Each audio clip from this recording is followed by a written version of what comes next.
Our hearts beat to the city streets. We began to feel the fire. We rise like 아니면 증여를 받은 사람들 입장에서 보면은 증여를 할 때 크게 이제 단순 증여하고 부담부 증여라는 게 있거든요. 근데 거의 대부분은 부담부 증여를 이용합니다. 부담부 증여가 뭐죠? 채무를 껴안고 증여를 받는 것을 부담부 증여라고 합니다. 이때 채무는 보통은 임대 보증금이라든지 아니면 대출금, 요거를 이제 수증자가 떠안는 증여를 이제 부담부 증여라고 하는데, 그렇게 되면 받는 사람 입장에서는 이 채무를 내가 떠안았기 때문에 내가 갚아야 될 거 아니에요. 그 부분까지 증여로 보면 안 되겠죠.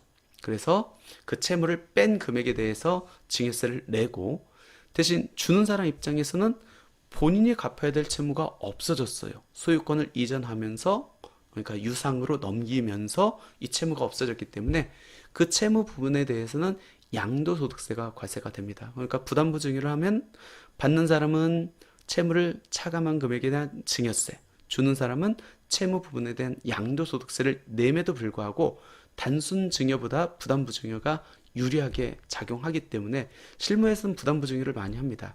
근데 오늘 같이 볼 거는 부담부 증여로 받았을 때 그럼 취득세는 어떻게 됩니까? 라는 문제예요. 당연히 부담부 증여에 무상취득분이 있고 유상취득분이 섞여 있기 때문에 무상취득분은 증여취득세율, 우리가 아까 살펴봤던 증여취득세율이 적용될 거고, 유상취득분에 대해서는 매매취득세가 적용되겠죠. 그래서 정리를 해보면은 부담부 증여로 내가 어떤 걸 받습니다. 취득세와 관련돼서 무상취득분, 즉 시가 인정액에서 채무, 임대 보증금이나 대출금을 뺀 금액에 대해서는 증여취득세. 우리가 앞에서 살펴봤던 증여취득세는 기본세율이 적용되면 몇 프로죠? 3.5%. 중과세율이 적용되면 12%가 적용되고, 그 다음에 유상취득분, 채무 부분에 대해서 이거는 매매취득세가 적용되죠. 이 매매취득세도 기본세율이 적용되면 1에서 3%, 중과세율이 적용되면 8%, 12% 이렇게 적용되겠네요. 그럼 한번 사례를 한번 갖고 살펴볼까요? 아버지가 주택이 3주택을 갖고 있대요.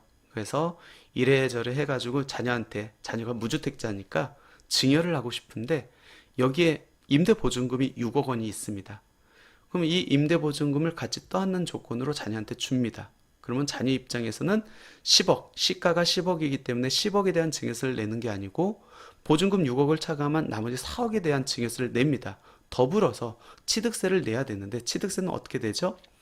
시가 인정액, 즉 10억 원에서 채무, 임대보증금 6억을 차감한 이 4억은 공짜로 받는 걸로 보죠. 그래서 무상취득분, 즉 증여취득세가 적용됩니다.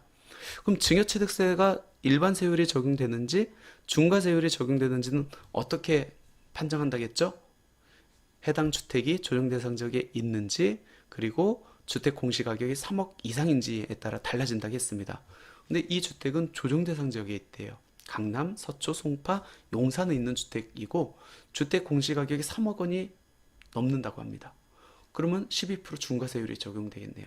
그러면 시가 인정액에서 채무 뺀 4억에 대해서는 4,800만 원. 이번엔 무상취득분으로 가볼까요? 채무 얼마죠? 6억. 6억에 대해서는 매매취득세가 적용됩니다. 근데 매매취득세가 중과가 적용되느냐, 기본세율이 적용되느냐, 그거는 어떻게 판정하죠? 내가 주택을 몇 채 소유하고 있어서 이번에 취득하는 주택이 몇 번째 주택이고 해당 주택이 어디에 소재하고 있는지에 따라 달라지겠네요. 근데 자녀는 무주택자예요. 그러면 조정대상 지역에 있는 첫 번째 주택을 취득하는 결과가 되겠네요. 조정대상 지역에 있는 첫 번째 주택은 기본세율이 적용되겠죠. 그러니까 취득 가액에 따라서 1에서 3%의 취득세가 적용됩니다. 그러면 내 채무 금액이 6억 원인데 그럼 1%가 적용됩니까? 안 그렇죠. 전체 주택 공시가격을 갖고 세율을 적용하기 때문에 전체 주택 공시가격은 얼마죠? 10억 원이잖아요. 그렇기 때문에 이때는 3%의 매매취득세가 적용된다. 1,800만 원. 그래서 무상취득분하고 유상취득분 합하면은 거의 6,600만 원 정도 이렇게 취득세가 과세된다라고 보시면 될 것 같습니다. 근데 만약 자녀가 똑같은 케이스에서 자녀가 유주택자라고 해볼게요. 임대주택이 있어. 똑같은 케이스가 아니고 비주정에 있는 주택을 유주택자가, 이주택자가 증여, 부담부 증여로 이렇게 취득한다고 한번 가정을 해보겠습니다. 거의 대부분 지금 비조정에 있는 주택이 많기 때문에 여기에 해당하는 분들이 많을 것 같습니다. 볼게요. 아버지가 세 채인데 비조정 대상적에 있는 주택을 자녀한테 부담부 증여로 증여합니다. 취득세만을 한번 고려를 해보면은 시가 인정액에서 임대 보증을 뺀 4억에 대해서는 증여취득세. 근데 증여취득세는 주는 주택이 조정 대상지역이냐 비조정 대상지역인지 주택 공시가격이 3억 원 이상인지에 따라서 뭐 중과세율, 일반세율, 기본세율이 달라지겠네요. 근데 얘는 비조정이 있어요. 그럼 설령 주택 공시가격이 3억 원 이상이라 할지라도 기본세율 3.5%, 그래서 1,400만 원. 유상취득분 6억 원에 대해서는 세율이 어떻게 결정되죠? 자녀 입장에서 몇 개의 주택을 갖고 있고 이번에 취득하는 주택이 몇 번째 주택인지. 자녀는 지금 2주택자예요. 그럼 이번에 취득하는 주택은 세 번째 주택이 되겠네요. 그 세 번째 주택이 비조정 대상지역에 있습니다. 비조정 대상지역의 세 번째 주택 몇 프로죠? 8%.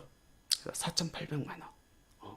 그렇기 때문에 부담부 증여 같은 경우에는 무상취득분하고 유상취득분이 섞여 있어가지고 일부는 증여취득세율, 일부는 매매취득세가 적용되기 때문에 상황에 따라서 취득세가 완전히 달라질 수 있다라고 보시면 될 것 같습니다. 그렇기 때문에 그동안에는 부담부 증여를 한다라고 했었을 때 많은 분들이 단순하게 이제 증여세 그리고 채무 부분에 대한 양도소득세가 얼마인지 여기에 포커스를 맞췄거든요. 근데 지금은 취득세가 워낙 중과세율까지 적용되기 때문에 항상 증여세, 양도세 그리고 취득세까지 함께 고려를 해가지고 부담부 증여를 해야 되는지 단순 증여를 해야 되는지를 결정을 해야 된다. 아마 직접 하시기는 힘들 것 같고 이런 케이스가 있고 계획이 있다고 하면은 가까운 세무사님들을 찾아가지고 한번 예상세액을 상담 받아보고 의사결정을 하면 좋을 것 같습니다.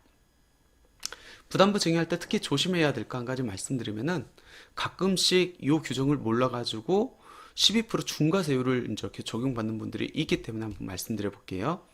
국세에서는 임대보증금이나 채무를 떠안고 이렇게 증여를 받으면 부담부 증여가 인정되는데 이 취득세를 적용함에 있어서 독특한 제도가 있습니다. 어떤 거냐면 부담부 증여를 받더라도 보통은 이제 배우자 또는 직계 존비속으로부터 부담부 증여를 받겠죠.